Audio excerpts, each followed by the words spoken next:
Isang araw, sa isang maliit na baryo, may batang kakaiba ang ngiti, si Pico.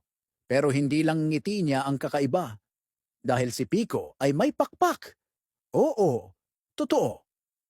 Maliit pa lang siya, may tumutubong pakpak sa kanyang likod. Sabi ng nanay niya, regalo raw ito ng kalikasan dahil mabait siya sa mga hayop at halaman. Pero sa paaralan, madalas siyang tuksuhin. Pico, ibon ka ba?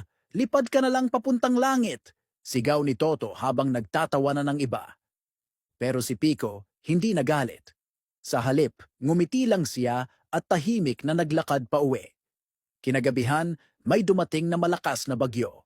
Bumaha sa baryo at maraming bahay ang nalunod. Ang mga tao ay umakyat sa bubong, naghihintay ng tulong. Alam ni Pico ang dapat gawin. Ginamit niya ang kanyang pakpak. Lumipad siya sa gitna ng ulan at hangin. Dinala ang mensahe sa kapitan ng bayan. Mabilis silang nakapaghanda ng bangka at tulong. Nang matapos ang bagyo, naging bayani si Pico. Mabuhay si Pico!